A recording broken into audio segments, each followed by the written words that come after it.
ولی هم مجوده با گپ درباره نمی مویه بقا رفته است مویه بقا کشکار حلول بوده است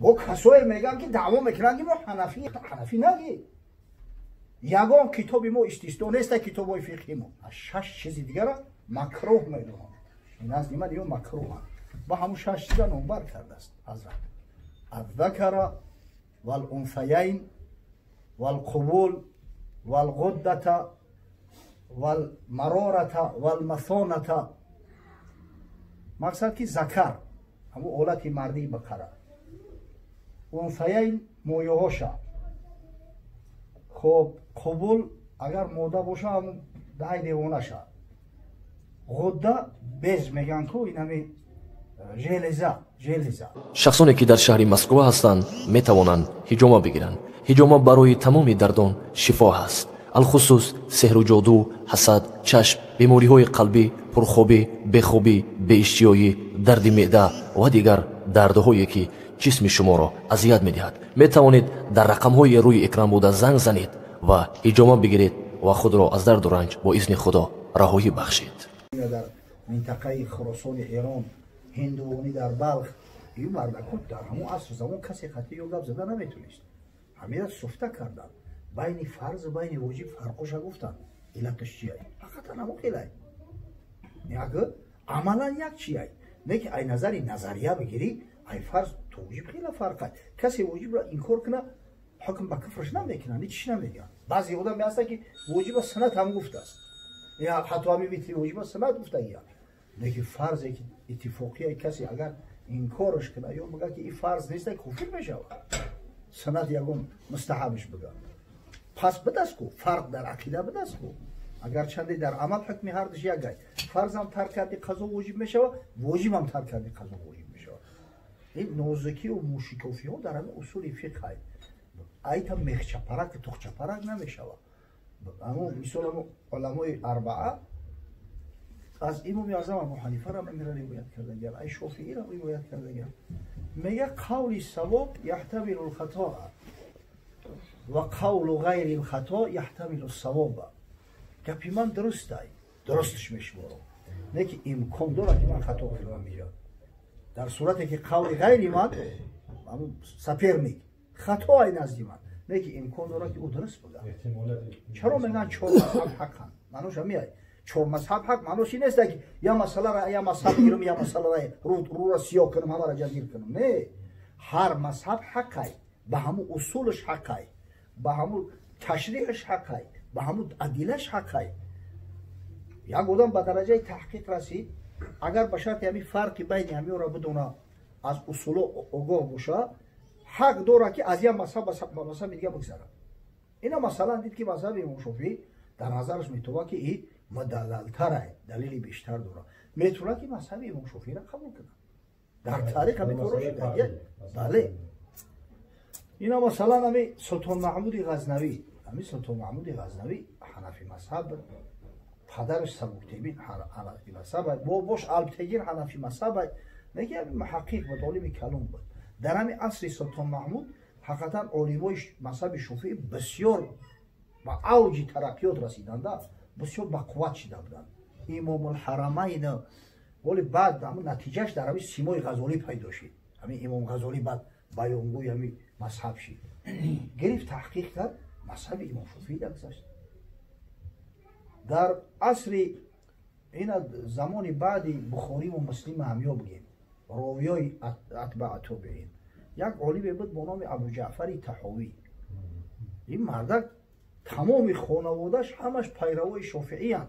تقوی شاگرد نمره یک شافعی است. موزی میگن کتابای مختصری مذهب شافعی همش همون نوشته است. پدر و مادرش مریدای شاگردای شافعی. لیکن این مرد دید که اصول حنفی موافق‌تر است. اصول حنفی کار سبک‌تر میکنه. این مرد حنفی شد.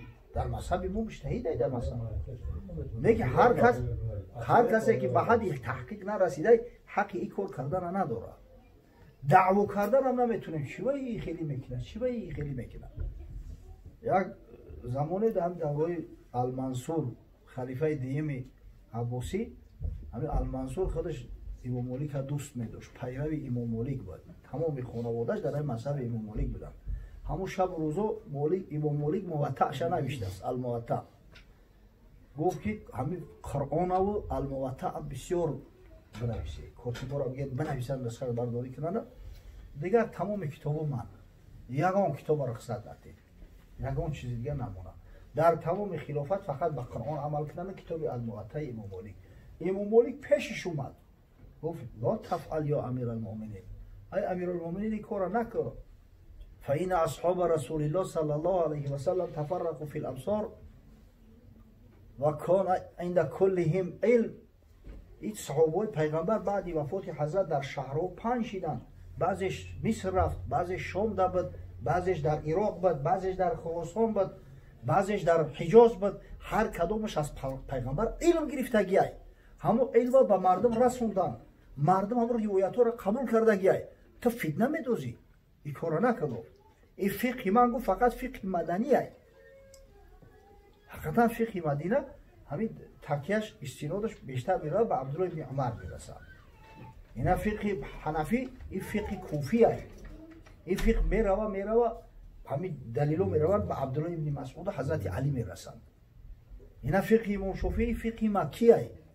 اصلا در مذهب امام شافعی که عقیده جدید مثلا عقیده نو داره و کهنه داره. لیکن همین با اساس میروه به عبدالله ابن عباس میرسه. همه یو همین مقصد ای پیش خود گپ زدگی نیست. برای همین انسان باید که مذهبش را تقلید کنه. وقتی که محقق نیست حق نداره که خیلی این مسئله این جلب دست کنه همیشه میگیرم. این کمال بیعقلی است.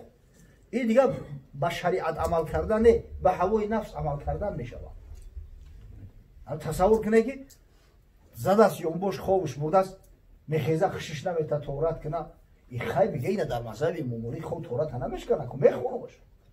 این دیگه عمل به شریعت نیست، عمل به همون متهمی خود شد، به هوای نفس شد. یا بنیش خون اومد. در مذهب حنفی باید که برای تورات توزیع کنی، خشش نه. این در مذهب امام شافعی میگه خون تورات نمیشکنه میخونه. اینطوری جهالت میشود، گمراهی میشود. همین خدا رحمت کنه محمد اقبال این آدم خیلی یک آدم پیشرفته بود. در عصر 20 زندگی میکرده و خیلی در عصر 21 مردم هم فراخی جهانبینی اون را ندارن، خاصتا در دین. این مردک فیلسوف بود، اصلا بود سپیچش هم فلسفه غرب بود. مکتب در کمبریج خونده است، اونیورسیته. اول چه دکترسکیش در میونخن زشیده کردگی است. همین خب جهانبینیش وسیع بود. اصلا همین اولی شعروش ها ببینید ابن عبدالوهاب همین که تعریف توصیفای میکنه. یک گپای گفته که یک نسیم از طرف نجد آمد و فلان آمد. اما بعدها دید که همین سبب فتنه ها میشید است. همین دشمنای دین استفاده میبردیم. و حضرت بسیار سخت تاکید کرده. میگه راه آبا رو که آن جمعیت است. معنی تقلید ضبط امت است. اشتباه در سرتون میگیرید. همون معنای تقلید چیه؟ در یک جا امت ضبط کردن که نتاری نامعقولی نکنن و گمراه نشوند. یک پیرهای برای گم نشیدن ایره باید پیرها برای اجتهاد در زمان انحطاط قوم رو در همه پیچد بساد. در این عصر زمان ما میگه کسی دعوای اجتهاد میکنه مردم گمراه میکنه. ز اجتهاد عالمان کم نظر اقتدا بر رفتگان محفوظ تر. از این عالمای بدبختی که به خاطر وظیفه و منصب شده دینشون هم میفروشن، مردم هم میفروشن، خیانت به شریعت دین میکنن. اقتدا به همون بزرگایی که پیش گذشته بودن خیلی محفوظ تره. عقلت میگیره که مردک به خاطر اون که منصب قاضیگی را نگیره مشت شلاق به کلا گرفت، حبس به کلا گرفت. همین فکر میکنی به خودم میگه افسانه باشه. در بعضی سری ما نمیگنجه. در این زمان سومتن مردم چهرز بازی میکنن، این وظیفه را بگیرن. او رو مجبورش کرده که بیا قاضی شو. همین شلاق به کلا گرفت، هر روز 10 درش میزدن. همین حضرت امام اعظم ابو حنیفه را زندانش کردن. اخیر الامر در حبس کشتنش، میگه به کلا نگرفت. او یورا قیاس کرده میشود. فکرشون رسد همه باریکتر، ورعشان با مصطفی نزدیکتر. اون مردکا جاسوس اگنتای سریو نبودن، ای مسد نبودن، یک تقوای داشتن، ترس خدا داشتن. حضرت همین قدر تاکید کرده است که به همین بزرگی و به همین وسع اندیشه هاش بنابراین هر چی را بهونه کردن در کار نیست. متاسفانه این همین فتنه ها در خود به حد زیاد رفته است. من نمیدونم این چی درده. گمان میکنم همین کسایی که فتنه کرده استیان امروز یا مروتکان استفاده شو بگیستیان. شاید برای یگون غرض یگون پلانای کلانتر باشه، نه که به خدا استفاده شو کرده استیان. الحمدلله و حنفی مذهب میگن برخلاف مذهب حنفی گپ میزنن، فتوا میتن، مردم گمراه میکنن. ولی هم مجوده با گپ گپ در برای نمی مویه بقا رفته است. مویه بقا کشکار حلول بوده است. با کسای میگن میزنی تخت حنفی نگی. یگان کتابی ما استثنا نیست کتابای فقهی ما که همه حرام بوده، همه حرامش گفته میگن. وقتی تحقیق میکنن میگن مکروه تحریمیه، مکروهی که نزدیک به حرام است. برای که امام اعظم ابو حنیفه را وقتی سوال کردن گفت احرم الدم المسفوح، من گفتم همین دم مسفوح حرام میدونم، همین خونه که ایمک میوید کو این حرامه، این با اویای قرآن حرامه. و میگه و اکره سته، از 6 چیز دیگر را مکروه میدونم. این از من دیگه مکروه با همون 6 چیز نمبر کرده است حضرت. الذکر والانثیین والقبول والغدة والمرارة والمثانة. مقصد که ذکر همون اولاد مردی بقره، انثیین مویه هاشه، خب قبول اگر موده باشه همون ده دیوانه شه، غده bez میگن که این همه ژلیزه شتوید دی ژلیزه هست، پس جلو داشتی ژلیزه هست، همین غده را. خب تلخه را غدو دیگه های دیگه یا غدو همون غدو ژلیزه میگن. بعد تلخه و خچک. امام ابو یوسف سوال کرد امام محمد که وقتی حضرت امام اعظم ابو حنیفه میگه اکره و کارینم چی کراهیت در نظر داره؟ کراهیت دخیله، کراهیت تحریمیه، کراهیت تنزیهی. کراهیت تحریمیش دادر حرامه، در حرام چسبیدگیه. تنزیهیش ترک اولا، این به حلال نزدیکه. گفت که تحریمیه، کراهیت تحریمیه. در بدوی صنایع از مجاهد روایت شده است، شاید حدیث مرسل باشه، به هر وجه صورت میگه کریه رسول الله صلی الله علیه و سلم من الشاة 7. پیغمبر صلی الله علیه و سلم اهم گوسفند 7 چیزا کاره بود، قبول نداشت. بعد همین چیزایی را که نمبر کردم یک تا نمبر کرده است.